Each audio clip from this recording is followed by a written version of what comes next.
As I always say, there are many, many, many frustrations when it comes to the healing journey after broken trust. And one of them is simply this, and I hear it countless times throughout the day with my clients. I don't understand. I just don't understand. I don't get it. And I'm going to be the bearer of bad news. Unfortunately, there's going to be many things about this journey you don't understand.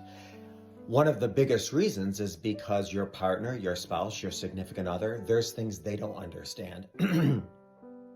Betrayal, broken trust, the majority of time starts in childhood. Now, sometimes that's even pre-verbal. What does that mean? It's before our hippocampus was even formed. So there's going to be things they don't understand. So if they don't understand it, how in the world are they going to portray it to you or convey it to you? That's number one. Number two, there's many, many, many layers and micro layers when it comes to broken trust. There's possible childhood trauma, there's developmental, there's maybe uterine issues going on.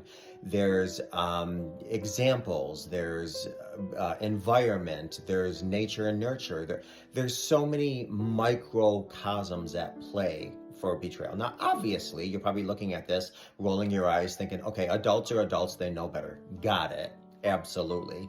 And I wish it was that easy. I wish it was that black and white.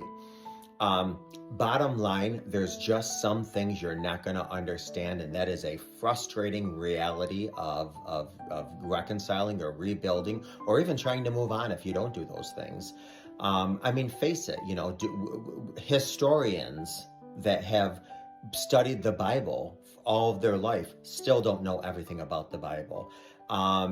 People that study dinosaurs, I forgot the technical term for it, don't know everything about dinosaurs. And we'll never know about everything about dinosaurs. Look at our Milky Way, look at our Earth, look at our oceans. What is it? We've only investigated or discovered or studied 70 to 80% of our oceans, or is it 20 to 30 and we still have 70% we haven't studied? Bottom line, there's so much about this journey you're not going to understand. And unfortunately, there's got to come a time when you say, I don't understand it. And there's some that it just, I don't need to understand, or it's going to bother me or hinder my healing the more I try to understand this. Because you can spend a lifetime trying to understand this, just like people spend a lifetime trying to understand the Bible and the seas and the Milky Way and everything else.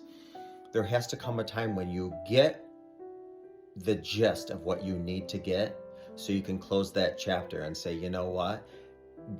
Life is a mystery, and certainly this whole nonsense, this bull nonsense that I'm going through, I need to get a handle on what I need to get a handle on in order to move on, and then you simply move on.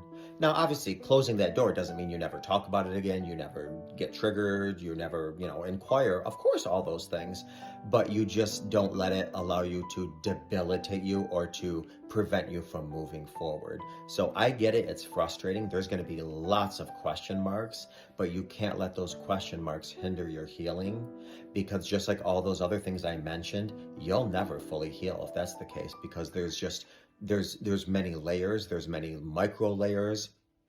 And even if you knew everything there was to know, it still wouldn't make sense to you. So I just don't want the question marks to hinder your healing.